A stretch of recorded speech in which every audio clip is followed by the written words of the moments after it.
WDEF News 12 at 6 continues now. Well, this is how a lot of us experienced this afternoon storm downtown.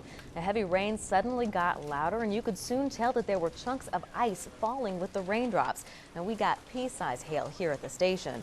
And there was more across town. On Fraser and Fenn, down telephone and cable wires littered the streets. Branches were also down.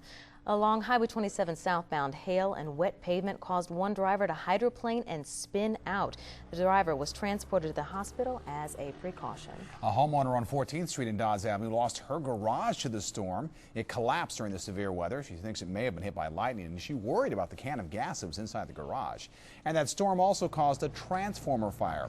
It happened behind a business at the corner of 35th Street and 8th Avenue. It appears strong winds blew a tree onto the line. EPB workers were on the scene to cut power to the surrounding lines. So imagine if that storm hit during the Bessie Strut tonight. That's right. Luckily, it just made the setup a little more challenging this afternoon. News 12's Kristen Johnson joins us live from MLK Boulevard with the very latest from the Strut. Kristen?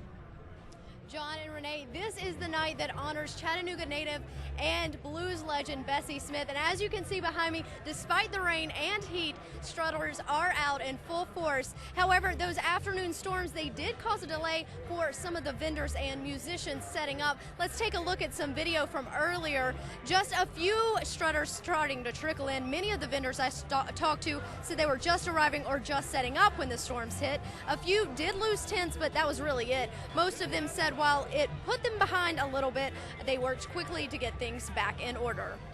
I tell you what, those were some ferocious storms. We just kind of like held on, you know. We were almost like Dorothy in Kansas, you know. We just held on and waited for it to pass us by.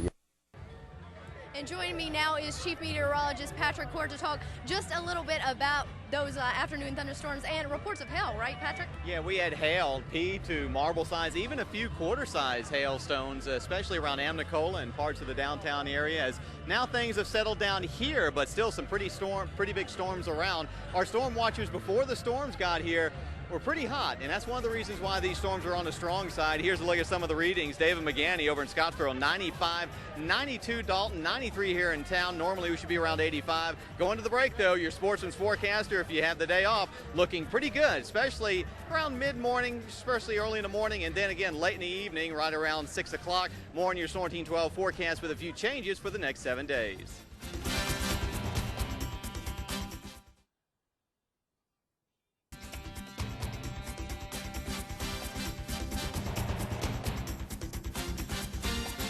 Check out this picture a viewer sent us of the hail on Amnicola Highway this afternoon. Thankfully, it's all gone now. Yeah, here's Patrick from Riverbend with tonight's forecast. Patrick? It's finally cooled down. It has. We had a guest forecaster right here. Look at Titan radar. Quickly shows those isolated storms just to our west, as most of the storms will dodge us. So it feels good out here. The best of both worlds, John and Renee.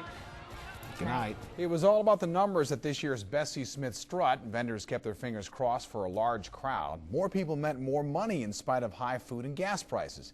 WDEF News host Kristen Johnson takes us to the Chattanooga Street Party in tonight's top local story. Ron Goolsby drives up from Atlanta every year for the Bessie Smith Strut.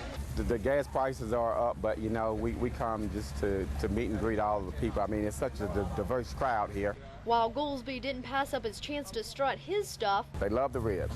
high food prices and gas prices are forcing him to rethink smaller festivals, and Goolsby isn't alone. Propane up, everything up. Even local vendors bank on large crowds. Kenneth Patton owns Kenny's Smokehouse in Brainerd. He says the price to run his business has doubled from last year, but I'm trying to keep my prices low, you know, right where they was last year. Because the more you sell, you know, if you sell more, you know, you'll get it back. Patton knows things could be different next year. If wholesale keep going up on me, I'm gonna have to go on too. Analysts say wholesale food prices rose earlier this year at the fastest rate since 2003. Some strutters find that fact influences food prices here, despite vendors who struggle to keep prices low. It might be maybe $1 more or 50 cents more. Lucretia McShane says she's just more frugal. Yeah, this is probably all I'm going to eat tonight, and I might get something to drink, and that's it. Some vendors have found their own ways to save. We buying in bulk. And many vendors find it helpful that the event is free. In Chattanooga, Kristen Johnson, WDEF News 12.